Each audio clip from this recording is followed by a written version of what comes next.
Sir, malaki ba kinikita mo sa pag-iibon? Ayos lang, sakto-sakto lang. Nakakapambili ng patuka.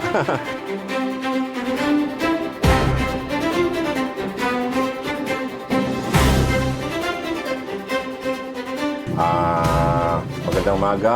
Ako nga pala si Saldi Garcia, isang pigeon fancier.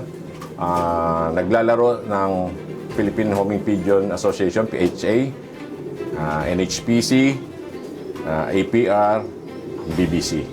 Yun yung mga club na nilalaroan ko sa ngayon. Ako matagal na akong nag-iibon, more than 35 years na. 1990 pa siguro ako nag-start. Up to now, nag-iibon pa din.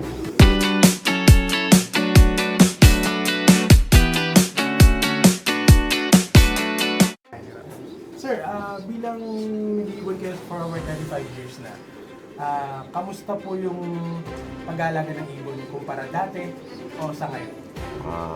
Malayo. Malayong-malayo. Nung nag-start akong mag-ibon, actually, ang ibon kung saan kang galing.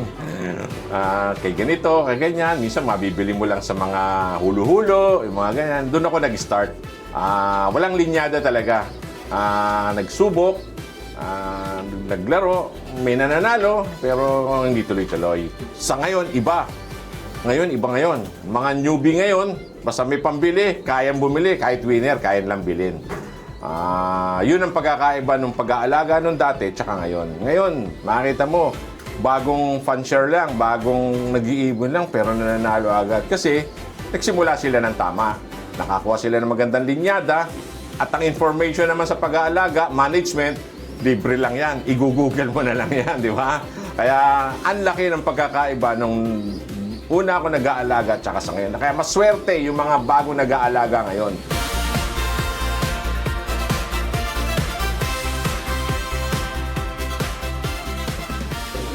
Sir, so hindi pala kung champion yung ibon mo, hindi ibig sabihin champion na siya.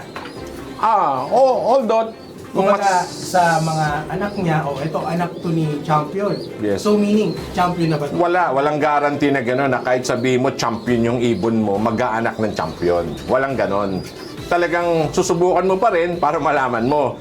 Ang pagkakaiba lang sa akin kasi, ang ginagawa ko dyan, although may winner ako, minsan kasi talaga yung winner, hindi nagbabato ng winner yan eh.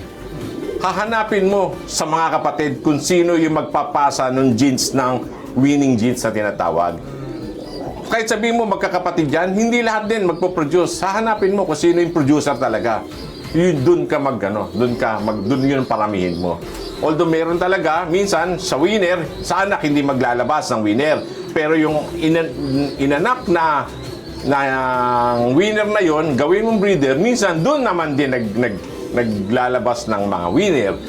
Kaya talagang trial and error din talaga. Walang guarantee. Kahit sabi mo overall sa overall, pag pinagbangga mo, hindi rin assurance na mananalo. Ganun pa rin, susubukan mo pa rin. Talagang trial and error. Yun ang kagandahan sa pag-iibon. Walang makakasabi, walang masasabi na ito, perfect pair na to, okay to. Ito na yung mananalo, walang ganon. Kahit sabi mong overall pa yan. Sir, malaki ba kinikita mo sa pag-iibon? Ayos lang, sakto-sakto lang. Nakakapambili ng patuka. Pero sabi, gaya na sinabi ko, hindi naman yan ang bread and butter ko talaga. Talagang hobby ko lang yan. Although, may income din naman. Meron na mga bumibili sa atin, meron naman nagtitiwala ng mga fancier. So may Hilux din, sir. Saka yan, dahil sa pag-iibon, binigyan ako ng Hilux. Yes. Yan ang isa sa kasiyahan na nadudulot sa akin ng pag-iibon. Yung sobrang katuwaan na biro mo. Kahit ako bago ako nag-iibon, hindi ko ma-imagine na dahil sa ibon, magkakaroon ako ng sasakyan na gano'n. Although meron naman ako mga sasakyan talaga. Pero iba yung galing sa panalo di ba? Yeah. Sir, kung sakaling may mga gustong bumili at mag-breed din ng mga baguhan, saan ka po ba nila makokontak? Actually, ang dami talagang nag-i-inquire sa akin. Pasensya na, dun sa iba talaga na hindi ko masagot. Hindi ko kayo masagot kasi wala ako talaga munang maibigay. Dahil unang-una, inuuna ko muna yung panlaban ko eh. Talagang ako, ever since, talagang priority ko. Kasi laban ang gusto ko eh. Gusto ko nilalaban ng ibon. Hindi ako yung breed lang ng breed para makabenta eh.